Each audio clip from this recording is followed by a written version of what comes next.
Saya sangat bersyukur ada di tempat ini pada hari ini. Semua itu karena Tuhan Yesus baik. Tuhan Yesus baik, Dia baik dan Dia sangat mengasihi kita. Inilah yang mau saya saksikan sebelum saudara mendengarkan firman Tuhan, baik dari Vicky ataupun Ibu Joyce. Saya mau bersaksi dulu betapa baiknya Tuhan itu bagi saya. Kalau Tuhan baik bagi saya, Dia baik bagi kita semua. Tuhan tidak membedakan siapapun kita. Tuhan sangat mengasihi kita. Semua kita tahu firman Tuhan yang berkata, Yohanes 3:16, saudaraku, begitu besar kasih Tuhan, kasih Bapa kepada kita, sehingga diberikannya Tuhan Yesus supaya kita yang percaya kepadanya tidak binasa, tapi beroleh hidup yang kekal. Itulah kebaikan Tuhan yang paling besar, yaitu membawa kita pada keselamatan dan melepaskan kita daripada hukuman maut ataupun neraka yang kekal. Saudaraku, tema hari ini adalah God is love. Tuhan itu kasih. 1 Yohanes 4:8 dan 16. Saudaraku, itu memang satu kebenaran yang tidak bisa dipungkiri, dan itulah satu kebenaran yang kita harus mengalaminya. Bahwa Tuhan itu kasih. Kenapa saya katakan demikian? Karena dulu saya tidak mengenal, tidak tahu bahwa Tuhan itu kasih. Saya saudaraku sudah ke gereja, dan sebenarnya saya juga berdoa, bahkan berdoa di dalam nama Yesus. Dan saya tahu cerita-cerita tentang Tuhan Yesus dalam Alkitab, apalagi kalau Natal atau Paskah, saudaraku. Kadang-kadang ikut serta di dalam perayaan itu, dalam acara-acara itu. Dan kalau berdoa, saya selalu menutupnya dengan manis. Dalam bahasa daerah kami, iba segelar anak Gusti Tunggal Tuhan Yesus Kristus, aku bertoto. Artinya, dalam nama Yesus, nama yang tunggal, saya berdoa. Tapi terus terang saja saya mengakui saudaraku, saya tidak tahu apakah doa saya itu lewat langit ini. Artinya saya tidak tahu apakah Tuhan menjawab, menjawab doa saya. Tapi itu ritual, acara sebagai orang Kristen. Saya tahu cerita semuanya saudaraku, bahkan kalau di sekolah ada ujian agama, bagus kontennya, tahu semua cerita, tetapi tidak ada hubungan apa-apa dengan Tuhan Yesus. Seperti sekarang ini saya tahu semua cerita. Kalau zaman kami dulu, presiden yang terkenal itu Kennedy, ya. Saya tahu semua cerita Kennedy, tahu istrinya saudaraku, ya, tahu anaknya semuanya. Tapi saya nggak pernah hubungan apapun dengan dia, salaman pun tidak. Bahkan Pak Jokowi pun sekarang, saya tahu setiap hari saya ikuti dia apa kegiatannya. Tapi saya nggak ada, saudaraku, dia memang presiden saya. Tapi saya nggak pernah jabatan tangan pun, saya nggak ada hubungan apapun. Apa beda kalau saya anak Pak Jokowi? Ada hubungannya apa dengan anak? Sangat luar biasa. Saya bisa merasakannya karena Pak Jokowi menantunya di Medan. Pada waktu anak kawin saudaraku, luar biasa. Tapi saya nggak ada hubungan apa-apa. Kenal-kenal presiden. Saudaraku, begitulah saya dengan Tuhan Yesus. Saya kenal dengan cerita Tuhan Yesus, nggak ada hubungan apa-apa. Lalu saudaraku, saya tidak mengerti Allah itu kasih. Bapak saya, ibu saya, orang tua saya mengatakan, kalau mau berhasil, kamu harus rajin sekolah, selalu dapat juara. Oh, berbuat baik pada orang, supaya kamu berhasil, sukses. Saya lakukan, tapi kenyataannya saudaraku, saya melihat hal yang dikatakan itu tidak terjadi kepada saya, sehingga saya tanda tanya besar. Allah itu kasih, Allah itu baik. Siapakah Tuhan itu? Bahkan saya sebenarnya tidak mengerti. Sampai satu waktu saudaraku, Tuhan begitu baik. Kembali lagi, Allah itu baik. Betapa besar kasihnya kepada kita. Tuhan membawa saya sehingga saya sampai kepada keselamatan. Saudaraku, saya ceritakan, saya mempunyai ibu yang bersaudara 3 orang.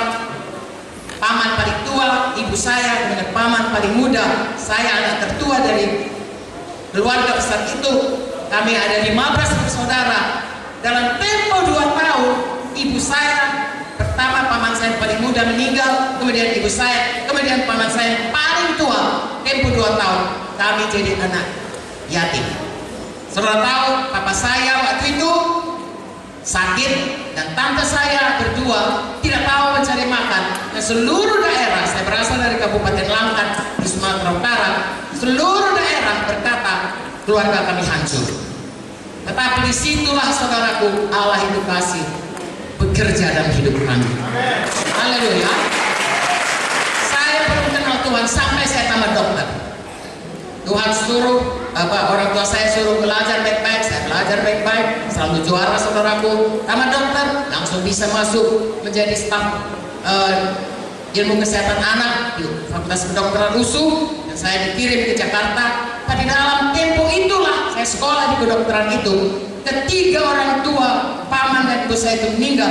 Saya tanda tanya besar, apa sebenarnya hidup ini? Siapa Tuhan itu? Siapa aku? Kenapa aku ada di dunia ini? Untuk apa aku ada? Kemana aku pergi? Kenapa orang yang kelihatannya lebih jahat tidak mengalami hal seperti ini? Kenapa aku rasa aku baik, tapi kok nasib kami begitu jelek?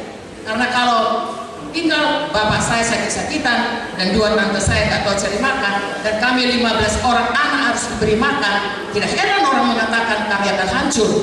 Kalau 15 anak saudaraku dikumpul 15 mulutnya itu sudah sebesar sampah, bagaimana memberi makannya?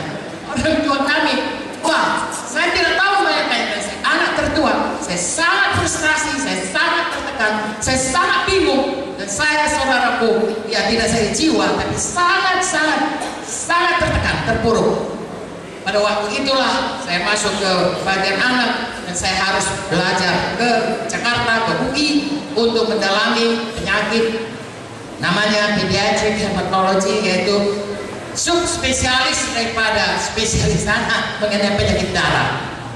Tahukah saudara, saya ke sana saya dapat ilmu penyakit darah, tapi paling penting saya dapat darah Yesus. Amin. Di Jakarta.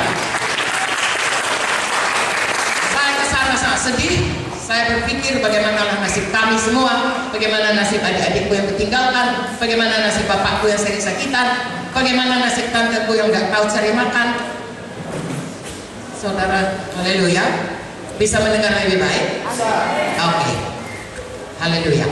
Nah saudaraku, pada waktu itu Tuhan sangat baik, bermurah. Tuhan yang mengasihi saya dengan luar biasa, menempatkan saya di satu tempat kos di mana ada banyak anak-anak Tuhan yang sudah lahir baru dan suka menginjil. Lalu seorang mereka mengajak saya, seperti saudara hari ini mungkin diajak teman kosnya di tempat ini, saya diajak untuk datang di KKR, tidak sebanyak ini, ya seperti inilah saudaraku kira-kira, dalam satu tempat KKR Paskah. Di situ saya mendengarkan berita mengenai kebenaran daripada firman Tuhan ini. Siapakah Tuhan Yesus itu bagi saya?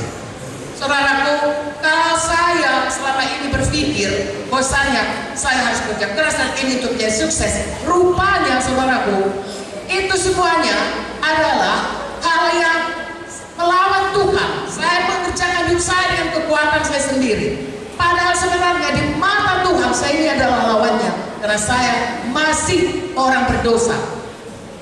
Firman Tuhan mengatakan bahwasanya pada waktu semua manusia sudah berdosa, dan akibat dosanya, Roma 3:23, Roma 6:23 berkata, dia harus dihukum di neraka yang kekal, lupa dosa itu maut.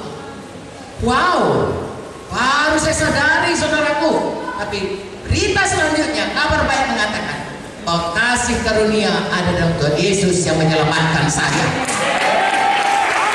Oh, luar biasa. Semua nyanyian hari itu saudaraku dan firman Tuhan menyadarkan saya bahwa saya perlu Tuhan Yesus sebagai penebus saya, perlu Tuhan Yesus sebagai juru selamat saya. Oh, lalu kor waktu itu menyanyikan, semua sudah kuserahkan bagimu. Apa yang kuserahkan bagiku? Semua sudah kutanggungkan bagimu. Apa yang kau tanggung bagiku? Semua sudah kuperbuat untukmu. Apa yang mau kau perbuat untukku? Itulah kornya dan hidung rohani saudara. Wow, saya di bangku itu saudaraku, tidak ada altar kor di bangku itu. Saya merasa Tuhan bertanya langsung kepada saya dan saya berkata, Yesus Tuhan. Oh, selama ini kaulah sebenarnya yang aku perlukan dalam hidupku. Yesus Tuhan, ampuni aku Tuhan, cucikan semua dosaku. Tuhan, mari Tuhan, tinggal dalam hatiku, masuk padaku, masuk dalam hatiku, carilah Tuhanku. Oh, mari mata saya berjujuran saudaraku, hati saya saudaraku berseru-seru kepada Tuhan.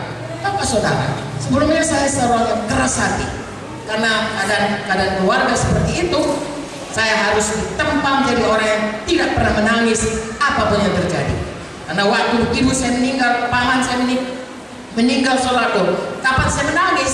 15 orang adik-adik saya itu semua kor menangis. Saya bilang, mama, semua mama, Om, semua yang papanya papa, yang omnya om. Jadi saya pikir kalau begini bisa hancur ini kami. Lalu saya tetapkan saya tidak mau menangis. Apapun jadi tidak mau menangis. Tapi muka suntuk, muka muram, muka sedih. Seorang teman saya berkata, kenapa mukamu muram saja? Kami sama-sama postcard saudaraku. Lalu saya katakan, namanya Alex. Alex, kau bilang kenapa muka muram? Ada apa sih hidup ini? Semua hidup ini tidak ada baiknya. Dia jadi terdiam saudaraku. Itulah saya. Tempat, tapi pada malam itu saya menangis bercucuran. Saya rasa kasih Tuhan saudaraku. Oh, menghapus semua dosa saya. Dan selesai itu saya rasa beban saya saudaraku. Saya sangat merasa damai sejahtera. Haleluya, haleluya. Puji Tuhan. Dan saudaraku, memang firman Tuhan saya waktu itu tidak tahu berkata, bukannya tangan Tuhan terlalu pendek. Yesaya 59 ayat 1 dan 2 untuk menolong kau. Bukannya telinga Tuhan terlalu peka tuli untuk mendengar dan menjawab doamu. Dosamu itu bagaikan dinding menghalangi aku dengan engkau. Itu sebabnya kalau saya berdoa, saya merasa tidak ada jawaban, bahkan tidak yakin doa saya pun didengar Tuhan. Dan kalau saya saudaraku mengatakan, ya ritual, saya datang ke gereja, semuanya, tetapi saya tidak kenal Yesus itu. Tapi pada malam itu, betul-betul Yesus hidup, masuk dalam kehidupan saya, dan saya mulai hidup baru. Saya lahir baru. Dari mana saya tahu? Besok paginya, biasa saudaraku kalau pagi sebelum saya ke rumah sakit Cipto, saya berdoa dulu. Tetapi pagi itu, malamnya, itu saya selamat. Hari itu besok paginya saya berlutut lagi di kamar kos saya katakan perkataan yang sama, yaitu Bapa dalam sorga, dalam nama Yesus aku datang padamu. Tahukah saudara, saya merasa di kamar itu, saya merasa Tuhan memeluk saya dan berkata, anakku, aku ada di sini, aku menyertai-mu. Itulah firman Tuhan. Belakangan saya tahu Roma 8 ayat 16 berkata, roh Tuhan dan roh saya bersaksi bersama-sama, saya ini anak Bapa di sorga. Sekarang saya bukan hanya kenal presiden, saya betul-betul anak Bapa. Saya bukan hanya berkata Bapa dalam nama Yesus, saya betul-betul anak Tuhan. 1 Yohanes 3 ayat 1 berkata, lihat betapa besar kasih yang dikaruniakan Bapa, sehingga kita disebut anak-anak Allah. Dan memanglah kita anak-anak Tuhan. Hari ini saya mau menyaksikan pada saudara kasih Tuhan yang paling besar, kebaikan Tuhan yang paling utama, menyelamatkan kita, menjadikan kita anak-anaknya, mengampuni dosa kita, dan menjadikan Tuhan Yesus sebagai Tuhan dalam hidup kita, Raja. Dan haleluya. Saya sangat bersyukur sejak itu hidup saya berubah. Tadinya orang berkata, kenapa kau susah? Satu hari seorang berkata kepada saya, teman saya sama-sama dokter itu, saudaraku, dia berkata, abangnya salah satu dosen, jadi saya selalu dibawanya ke rumah abangnya karena dia tahu saya tidak punya keluarga. Saya tamat tahun 1960, kira-kira berapa? 60 tahun yang lalu. Saya masuk sekolah kedokteran 1960 dan saya selamat itu kira-kira ya sekitar umur 27, 26 saudaraku. Jadi saya selalu, saudara, dia tahu saya baru kehilangan orang tua dan paman dan seluruhnya, dia tahu semuanya. Jadi saya selalu diajaknya ke tempat abangnya.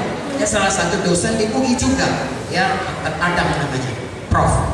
Lalu kemudian abangnya ini berkata kepada teman saya ini, Maria, namanya Maria, kenapa itu temanmu si Rahma, dia panggil nama saya Rahma, kenapa dia itu mukanya gembira saja? Saudara lihat bedanya. Sebelum mengikut Yesus dikatakan mukamu sedih saja. Sesudah mengikut Yesus mukamu gembira saja. Dari mana? Dari Yesus. Karena sukacita kita berubah.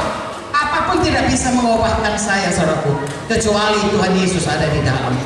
Semua karena kebaikan dan banyaknya berubah. Saudaraku, saya bersyukur saudaraku hari ini saya boleh bersaksi, dan kalau saya bersaksi kebaikan Tuhan siap 3 bulan ini. Tapi biar beberapa menit ini izinkan saya, masih boleh saya bersaksi? Haleluya. Kemudian saya berubah oleh karena Yesus masuk ke dalam. Dalam Alkitab dikatakan pada waktu Tuhan menciptakan kita, Dia menciptakan kita segambar dengan Dia. Dan Dia menciptakan kita berkuasa di bumi ini. Tetapi oleh karena Roma 5 ayat 17 berkata, oleh karena ada berdosa, kita semua jatuh kepada hukuman, menjadi orang berdosa, dan kemudian hidup dalam dosa, dan taat kepada penguasa darah yaitu setan iblis karena dosa. Saudaraku, hidup saya, katakanlah saya sudah menjadi dokter.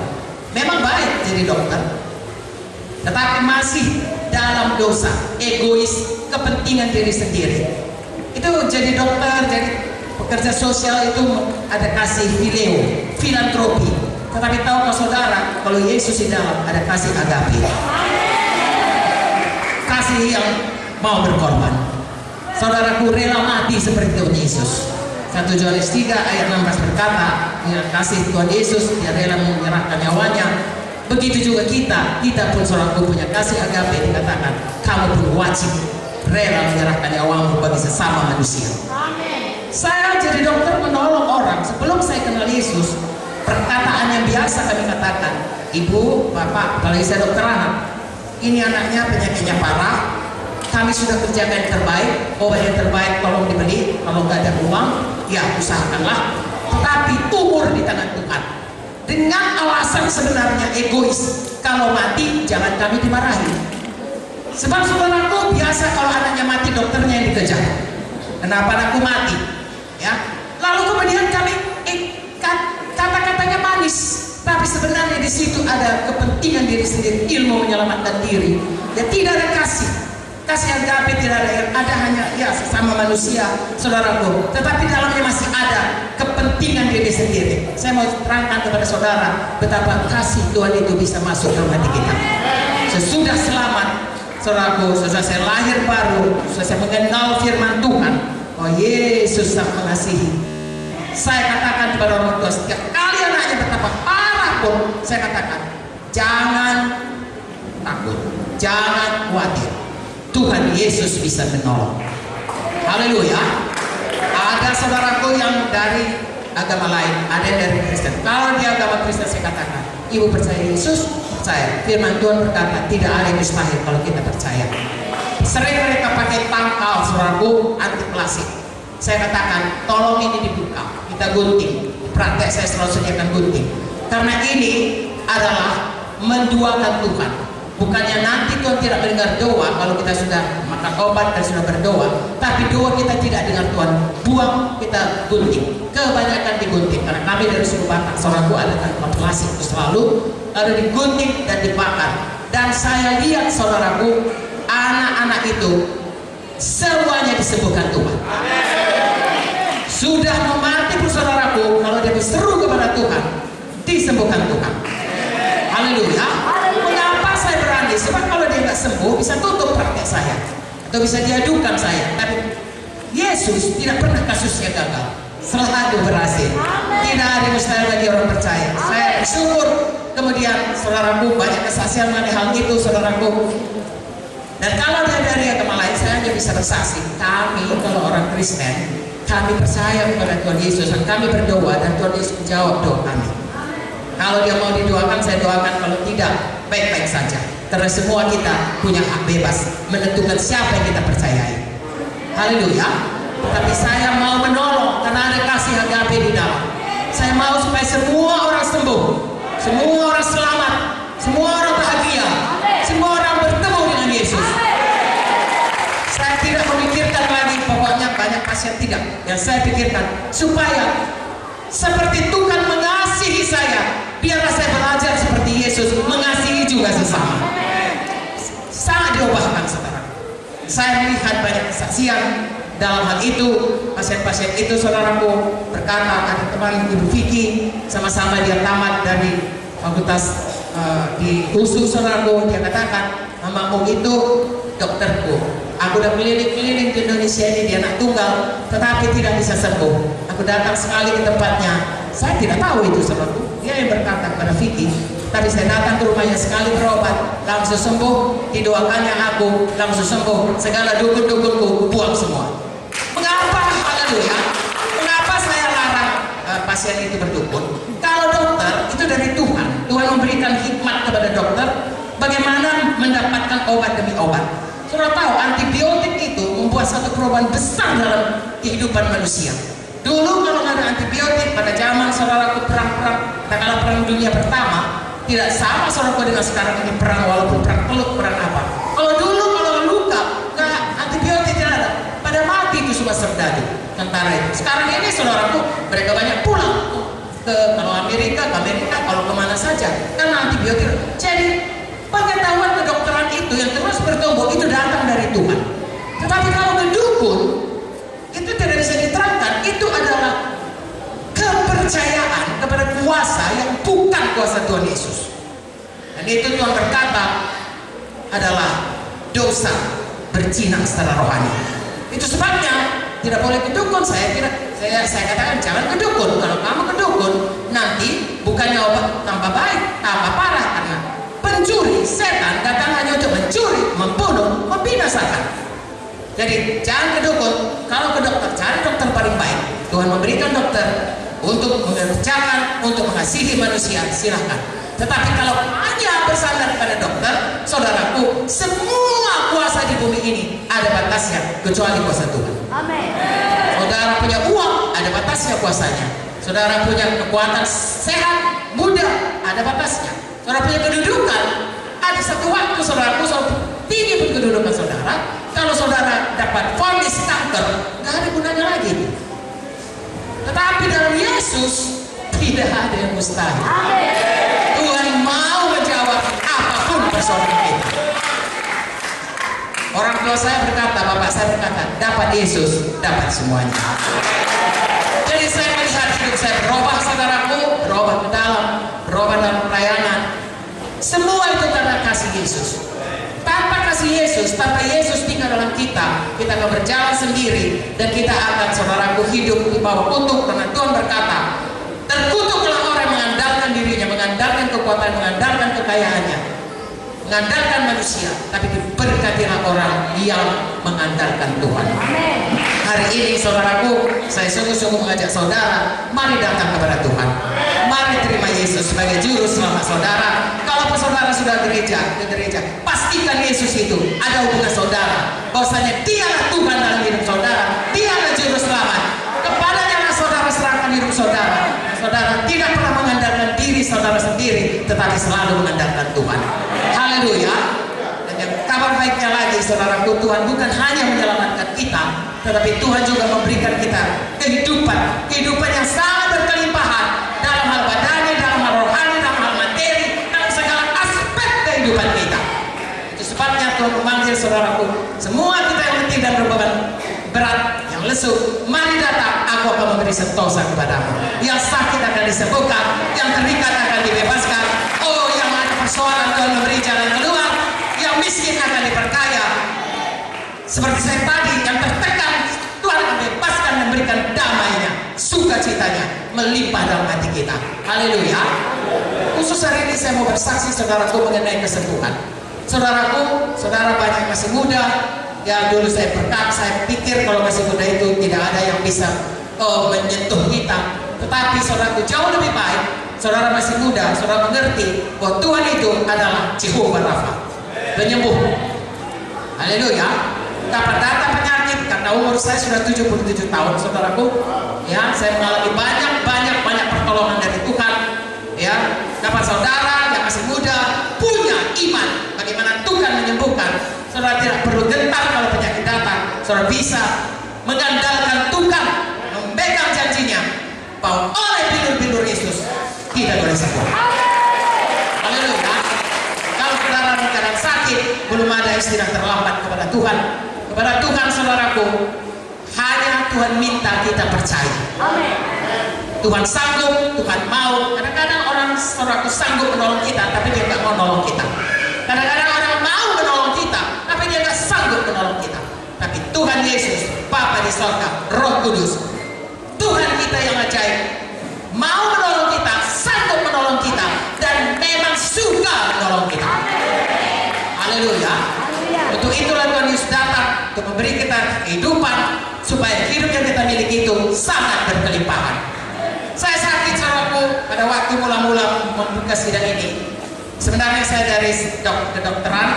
Bapak Munte yang membawa sidang DKI itu dari teknik, kami sama-sama satu kelas, satu angkatan tamat. Dia lulus dua-dua, dia dokter lulus tamat teknik, tapi dia katakan aku gak mau jadi dokter. Dia bukan orang semua muka murung. Dia mau jadi insinyur, jadi teknik. Dia katakan aku mau bikin real estate. Jadi saudaraku dia sekolah, tapi sebelum tamat pada terakhir hanya tinggal beberapa mata pelajaran, dia diselamatkan Tuhan. Lalu hatinya menyala-nyala untuk melayani Tuhan. Dia tinggalkan sedikit lagi. Saya tahu betul saudaraku, ya karena kami dari kecil sama, ibunya paling pintar di kelas saudaraku, bapaknya juga pengusaha yang sukses di Medan. Ya, ibu saya sekelas dengan ibunya, ibu saya yang cerita. Ya, adiknya saudaraku 2 kali dapat promotion, jadi kelas 4 naik kelas 6, kelas 6 naik kelas 8. Pintar sekali mereka saudaraku. Tadi semua ditinggalkannya karena dia pergi saudaraku ke kampung-kampung. Dia katakan, dia bertanya kepada Tuhan, Tuhan ini orang kampung diterpa matahari, kurus kering, sudah bekerja berat tapi tetap miskin. Tuhan, kalau dia mati dia kemana? Tuhan berkata kalau dia nggak terima Yesus dia ke neraka. Aduh Tuhan, kalau orang di Medan itu dia sudah senang, dia sudah merasakan bagaimana enaknya hidup. Ya kalau ke neraka setidaknya berapa senang. Tapi orang ini di dunia pun susah. Nanti sudah keluar, sudah meninggal pun masuk neraka.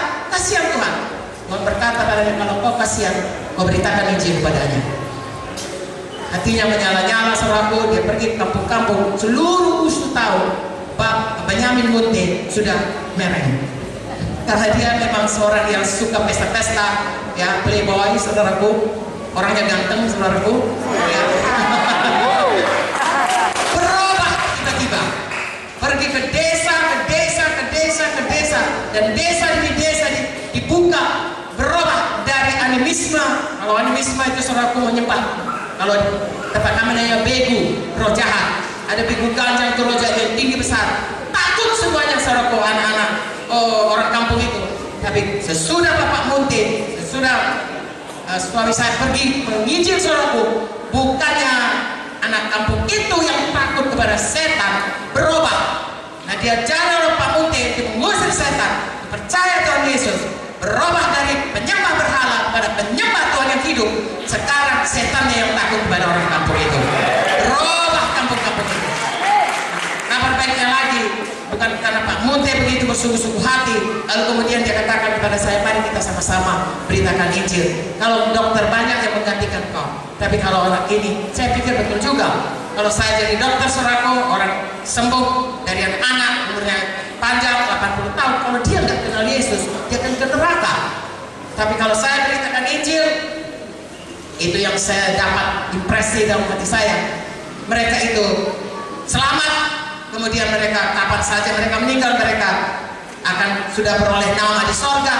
Tetapi yang lebih lagi, Tuhan Yesus berkata, dia Jehovah Rafa. Saya doakan dia sembuh, badani, rohani sembuh. Saya pilih jadi hamba Tuhan, saudara.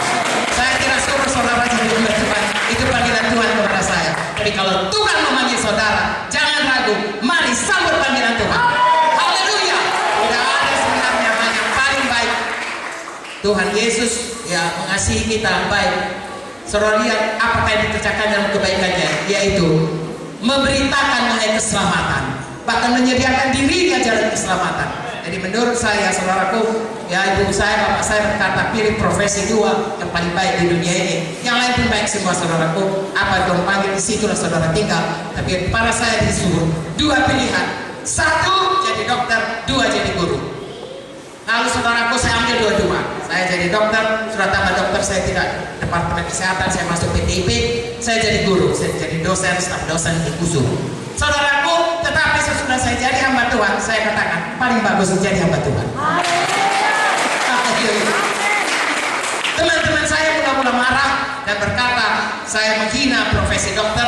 Mengapa dikatakan pendeta lebih baik dari dokter? Dokterlah lebih baik dari pendeta. Saya diam saja saudaraku. Tapi sesudah 50 tahun mereka mengaku. Sesudah sekarang ini teman-teman saya banyak yang sudah pulang ke sorga, banyak yang masih pakai tongkat dan pakai kursi roda dan lain sebagainya. Ada yang sudah macam-macam saudaraku, ada yang Alzheimer, ada yang Parkinson dan lain.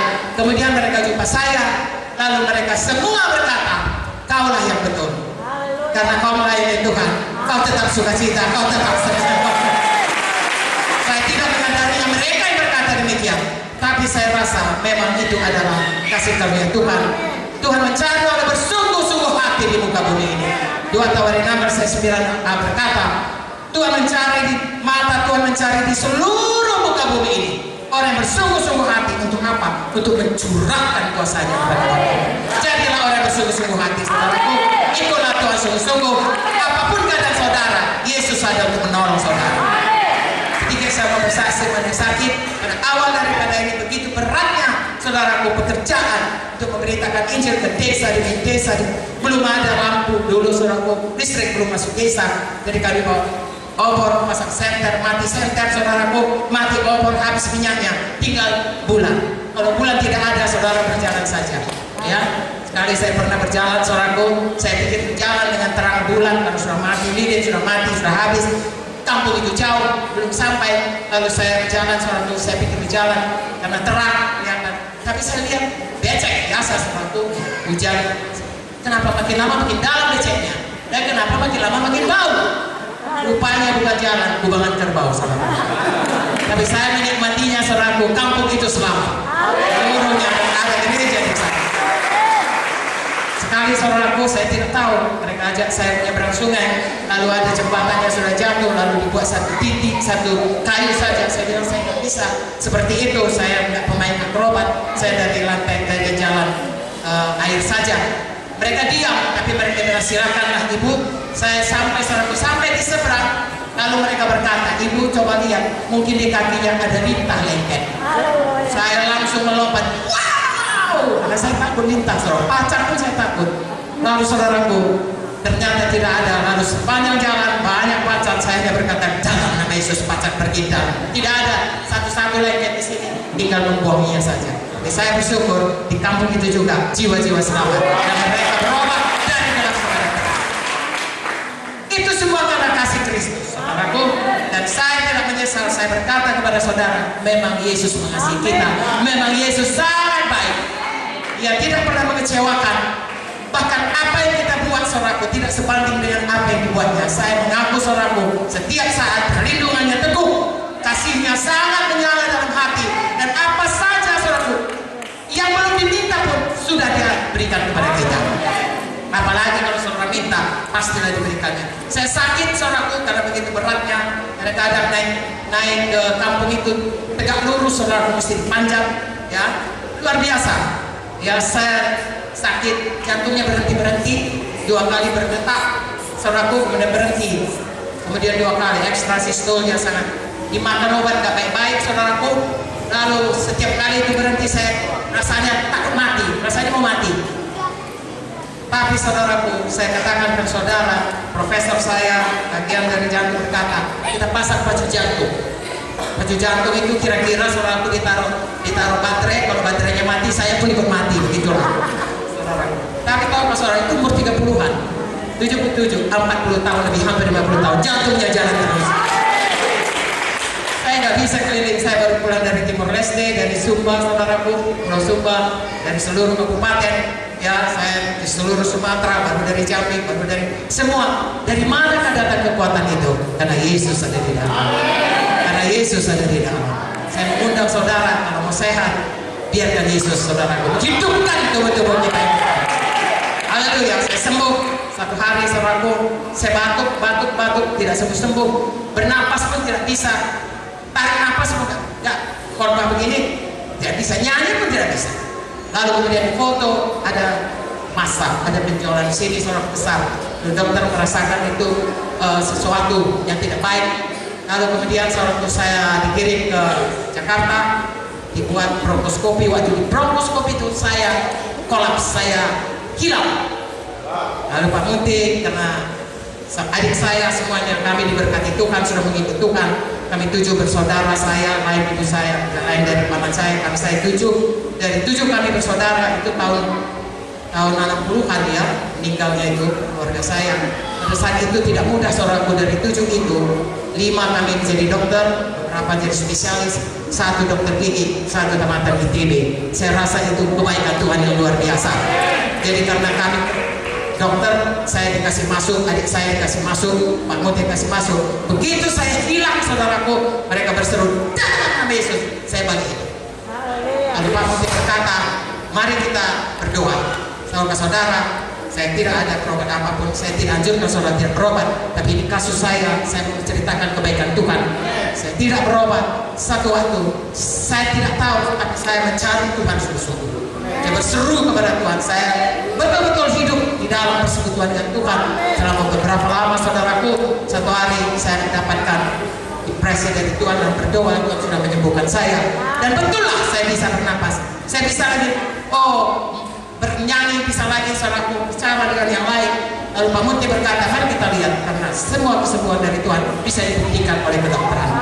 Saya bilang, saya masih takut saudaraku, biarin aja Pak, tunggulah. Tidak. Ya, lalu kami foto, semua sudah bersih, tidak ada lagi, Tuhan sudah menyembuhkan. Haleluya. Ada banyak kesaksian. Kenapa saya saksikan? Bagi saudara yang sakit, tolong saudaraku, jangan pernah bimbang, Tuhan Yesus mau menyembuhkan. Kuasanya malam ini pun saudara bisa dapat, oh mujizat Tuhan. Dan sepanjang hidup saudara, karena kita tidak bisa tiap malam KKR tentunya, tapi pulang ke rumah, Yesus dalam hati, kuasanya dalam saudara, kasihnya dalam saudara, berubah hidup kita. Hari lepas hari pertama berubah. Amin saudaraku. Amin. Banyak perkara, tapi nanti akan disambung oleh Vicky dan Joyce. Adakah saudara diberkati malam ini? Amin. Percayakah saudara Tuhan Yesus baik? Amin. Maukah saudara menerima Dia sebagai Tuhan dan Juru Selamat saudara? Siapa yang mau coba angkat tangan saudara? Jangan turunkan, sama-sama kita mengakukannya. Siapa yang mengaku dengan mulut dan percaya dalam hati diselamatkan, katakan, oh Tuhan Yesus, pada malam ini saya sungguh percaya Engkau adalah Juru Selamatku. Ampunilah dosaku Tuhan, sucikanlah semuanya oleh darah-Mu yang sudah tercurah di kayu salib untuk menyelamatkan saya.